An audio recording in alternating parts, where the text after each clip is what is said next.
Hello and welcome to another pen video from me, Penultimate Dave.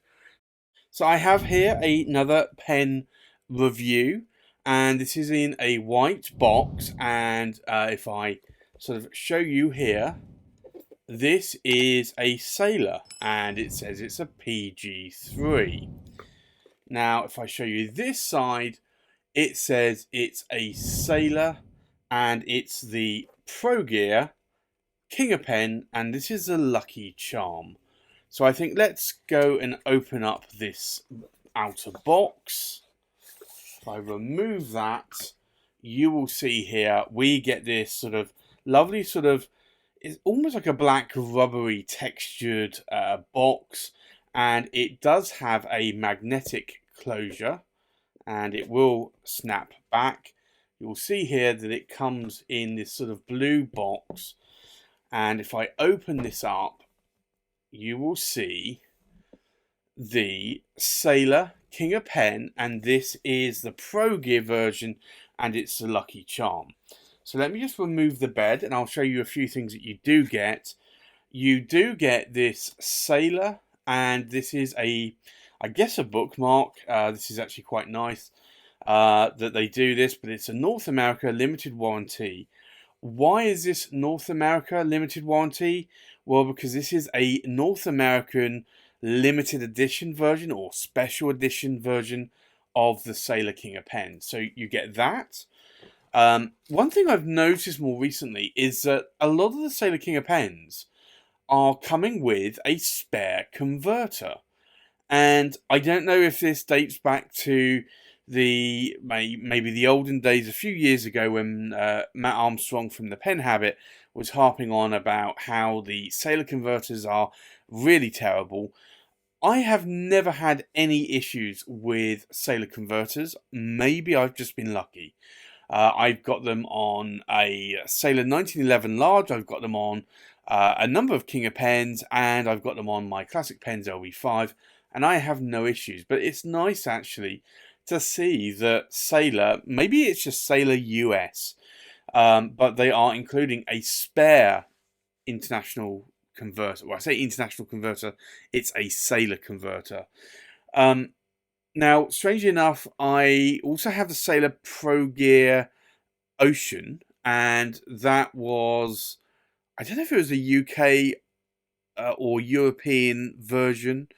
That did not come with a spare converter, so maybe this is just what North American version or the Sailor distributor is providing. So you get that as well. You get a writing warranty, instruments care guide, and then you have a couple of, I believe, black cartridges. I never use these. I know some people that do use cartridges. I'm just not a fan of them, so I tend to leave them in the box. Maybe I should actually take them out because the water can evaporate, and I have had that and had an inky mess in some boxes in the past. But I'll put these all back in. And then we have the pen there in its pen bed. And this is a really nice pen. So I picked this up from Chris at Trufe in the US, and I really wanted... I got the Ocean previously, and that is a sort of opaque coloured sort of version of the King of Pen in the Pro Gear, and I wanted this one, and this is the lucky charm, and I wanted this because it's a demonstrator and it's translucent or transparent, so you can see there the inner workings of what is the converter there. It is a Pro Gear, so you do have the flat top here, you have the Sailor badge, and it says here along the band, it says Sailor, Japan, founded 1911, and I just like this. I love the look of this. I saw there was, I think, a version of this by Wancher, and it was very similar in a lovely translucent colour. I kind of wanted that, but I was able to pick this up from Chris at Trufe, so in the US, and because this is a US exclusive, so I'm really glad that I was able to do that. If I unscrew the cap, you will see here a Sailor 1911 21 cat gold, and this is the King of Pen nib. So this is a medium nib. Now, I had the option of getting this with a broad or a medium, and I said, look, I really do want a medium. I wasn't a fan of the Sailor mediums to start with, and I started to go towards the broads because the broads are, because it's an Asian nib, typically tend to be more like a Western medium, and the medium Sailor nibs, being an Asian nib, tends to be more like a Western fine. But I do like this, and I love my ocean that I have. So for me, this is really good, and you can see here in the sides of my hand, if I zoom out a little bit more, this is quite nice. I can also post the cap if I want to. I don't need to. I really don't. I know some people like doing it, and there are varying reasons. But for me, I just don't need to, or don't have sort of the feeling to want to post the caps. Now, in terms of the filling mechanism, it is a Sailor converter, and I'm going to try and remove this converter. You can see that there is an ink window there, and I'm going to do this off camera so that I'm not going to spray ink everywhere.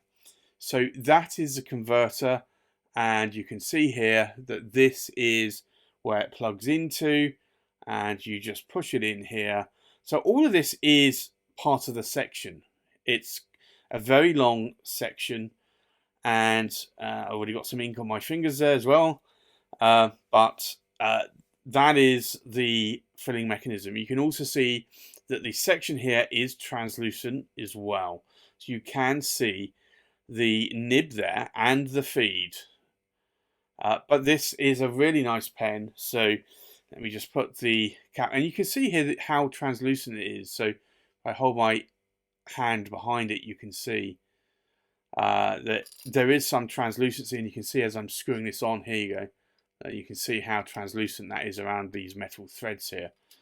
So this was a pen that I really wanted to get, and I'm glad I did. And this is a US exclusive, so you can only get this in the US. So I had to go to Chris at Truffet. I could have gone to anybody in the US probably that is a Sailor stockist, but I've bought pens from Chris, a lot of pens from Chris in the past. So I decided that I would reach out to Chris and see if I could get this and another pen as well. So he was able to get me this in the nib that I wanted, which I'm really grateful for. So this is really the Sailor King of Pen, and this is the Lucky Charm. Now, strangely enough, I do have a little bit of ink already here, so around the cap, because this is inked up, and that's sort of getting between, I guess it's where you match the section butts up to, there you go, to that inner cap there. So, and that inner cap actually rotates around, so I probably will need to clean that out a little bit. But it's just a little bit of ink into that inner cap. So I think with that, let's do a size check, we'll do a weight check, we'll do a pen comparison, and then we'll do a writing sample. So the length of the pen, we are looking at about 144 millimeters in length. The length of the cap, we are looking at 70 millimeters in length.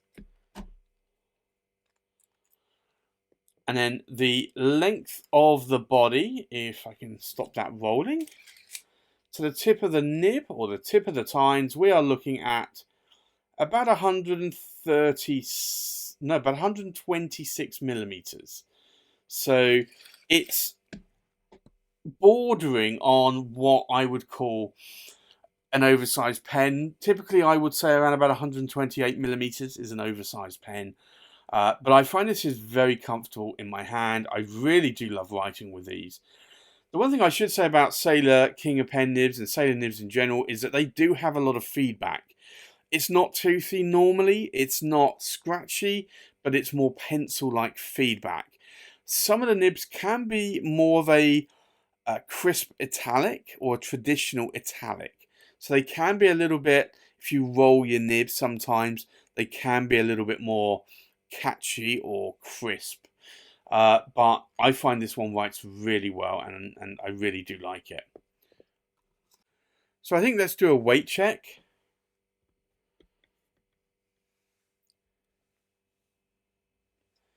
So the weight of this pen, we are looking at just over 35 grams. Now, this is inked up, as you saw, in the converter. And it's probably got about 2/3 of the ink, I would say. The weight of the cap, we are looking at just under 13 grams. And then the weight of the body, again, inked up, we are looking at just over 22 grams. So for me, that's a nice weight pen. Typically I do like pens around the 20 to 30 gram in weight.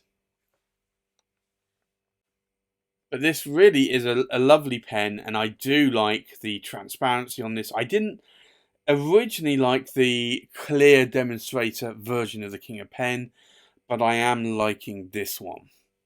So I think with that, let's do a comparison with other pens. So from left to right, we have a Platinum 3776 in the Chartres Bleu. We have a Leonardo Officina Italiana Momento Zero, and this is in the Mediterraneo celluloid. We have a Leonardo Officina Italiana Momento Zero Grande in the sand. We have a Montegrappa Extra 1930 Shiny Lines Dove. We have the Sailot King of Pen. This is the Pro Gear in the Lucky Charm.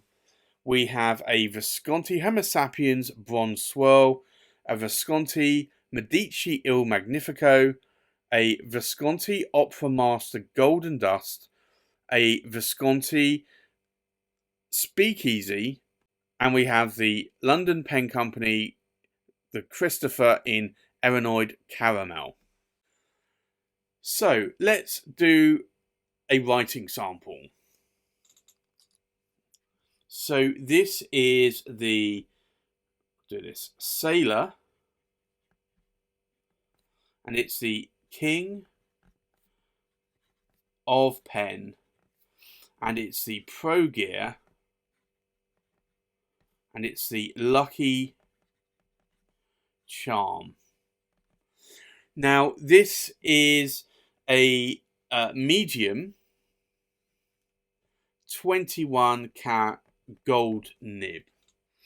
Now the ink in here today is diamine, and it is marine, which is a nice ink, and I think it matches the colour of this pen quite a lot. I think in terms of the line variation, we'll see that this is what is an Asian medium or a Western fine. Now you can push it a little bit more, but you will find that it will railroad. And I'm just going to flood the feed a little bit, and then I will show you it writing a little bit more. So you can do that, but I do find that these Sailor King of Pen nibs will railroad a lot if you try to push them a little bit too fast. Now, in terms of figure of eights, there you go. If I try to flex that nib a little bit more, these are 21 karat gold nibs, so and they are quite flexy, so you can get quite a bit of line variation out of these, and you can see that there. But I do find that you do need to go a little bit more slower, or you do need to have the feeds very saturated, because these have ABS plastic feeds. They're not ebonite feeds, so they don't really, although they've actually got a lot of fins on those feeds there, they don't really retain a lot of ink. Now, in terms of the wetness test, let's have a look at this. Now, Diamine Marine is quite a dry ink, so just have a look at this here. I do find a lot of green inks tend to be a little bit more on the drier side, but I love how this writes. Now this has some pencil feedback. It doesn't have a lot compared to maybe a few of my other Sailor King of Pen nibs that do have a lot more feedback. And they are also the same nib width. They are a medium nib as well. What do I like and what do I not like about these pens? Well, honestly, I'm not a fan of these flat tops. And I really do prefer cigars, cigar shapes, not actual cigars. I do not smoke.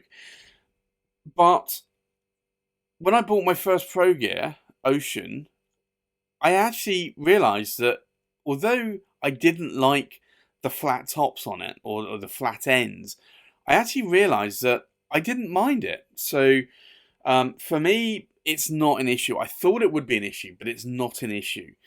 But I know there are other people out there that do not like flat tops and do like the cigar shape, or maybe even prefer the flat tops over the cigar shape. So, but for me, like, what else do I like? What do I not like? Well, I like that it's a King of Pen. I like that it's a really good size in my hand. I like it's got a number 8 size nib, so it's not a number 6 size like most Sailor nibs and most sort of generic Bock and Yovo nibs are. Uh, I guess the only thing that I wish that the Sailor King of Pens had was the Rialo piston and not having a cartridge converter, because I do find that I burn through ink very quickly in my Sailor King of Pens because they are all cartridge converters. Outside of that, I love the pen. There's nothing that I dislike about the pen whatsoever. I think it's a really nice pen. I like that it's a demonstrator as well, and I like the writing experience. I used to like sort of really glassy or buttery smooth nibs, and I'll still like those, but I am starting to like a little bit more feedback, and this has just a slight amount of feedback, not a massive amount, but it's good sort of pencil-like feedback. So that's my review of the Sailor King of Pen Pro Gear Lucky Charm in a medium 21 karat gold nib. Thanks for watching. Please like, comment, subscribe, and I'll see you on the next pen video. Bye bye.